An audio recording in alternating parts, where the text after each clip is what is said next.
ఓం శ్రీ గురుభ్యో నమః. ఓం శ్రీ మాత్రే నమః. మార్చి నెలలో కుంభరాశి యొక్క ఫలితాల గురించి ఇప్పుడు మనం తెలుసుకుందాం. ఈ నెలలో ఈ రాశి వారికి మొదటి నుంచే చాలా ఆరోగ్యపరమైన విషయాలు, విజయవంతమైన ఫలితాలనేటివి ఉండబోతున్నాయి. విదేశాలకు వెళ్ళే బలమైన అవకాశాలు మీ ముందుకు వచ్చి పడతాయి. ఏ కారణం వల్లైనా మిమ్మల్ని వెనక్కి లాగే శత్రువులను మీరు వాళ్ళని ఓడించి మరీ మీకు కావలసినవి దక్కించుకుంటారు. ఎక్కువ ఖర్చులు పెరిగే అవకాశం ఉంది. కాస్త జాగ్రత్త అవసరం. కెరీర్ పరంగా చూసుకున్నట్లయితే నెల ప్రారంభంలో 10వ ఇంటికి అధిపతి అయిన కుజుడు 12వ ఇంట్లో ఉంటూ విదేశాలకు వెళ్ళే అవకాశాలను సృష్టిస్తాడు. అలాగే పనికి సంబంధించి సుదీర్ఘ పర్యటనలు లేదా ప్రయాణ ప్రయోజనాలను పొందుతారు. నెల ప్రారంభంలో విద్యార్థుల కోణం నుంచి చూసుకున్నట్లయితే కొద్దిగా అనుకూలంగా లేకపోయినట్టుకి అనుకూలంగా మార్చుకుంటారు.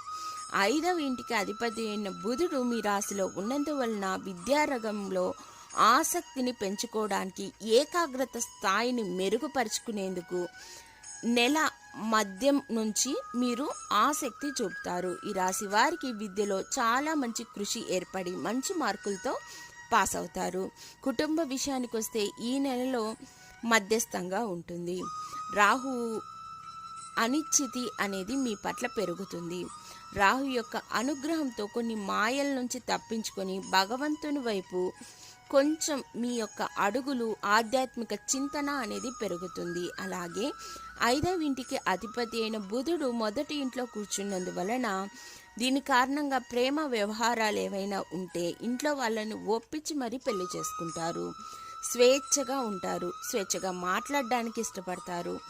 ఈ రాశి వారికి నిర్భయంగా ఉండటం బట్టి మీరు చేసే ఏ పనిలోనైనా విజయం అనేది సాధించి తీరుతారు. ఇకపోతే ఆర్థిక విషయానికి వస్తే ఈ నెలలో ఈ రాశి వారికి శుక్రుడు మరియు కుజుడు 12వ ఇంట్లో ఉన్నందువలన తద్వారా కొద్దిపాటి ఖర్చులు పెరుగుతాయి.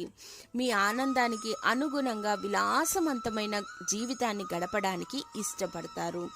2 చేతులతో డబ్బును వృధా చేయడానికి వెనకాడరు. కొంచెం జాగ్రత్త అవసరం. నెల ప్రారంభంలోనే ఆరోగ్యపరంగా బలహీనంగా ఉంది.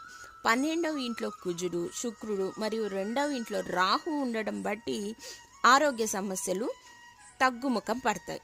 శని రాశికి అధిపతి అయిన బలహీన స్థితిలో ఉన్నందువలన సూర్యుడు మరియు బుధుడు స్థానాల్లో ఉండడం వల్ల దీని కారణంగా వివిధ రకాల ఆరోగ్య సమస్యలు వచ్చినప్పటికీ వాటిని ఎదుర్కొంటారు. మీరు దీనికి చేయవలసిన పరిహారం ఏమిటంటే ప్రతి శనివారం గోధుమ రొట్టె చేసి తీపిని గనక దానికి చపాతీకి గనక మీరు అప్లై చేసి గోమాతకు గనక తినిపించినట్లయితే మీ అననుకూల పరిస్థితులు కాస్త అనుకూలంగా మారి మంచి లాభాల వైపు, మీ విజయాల వైపు దూసుకెళ్ళిపోతారు.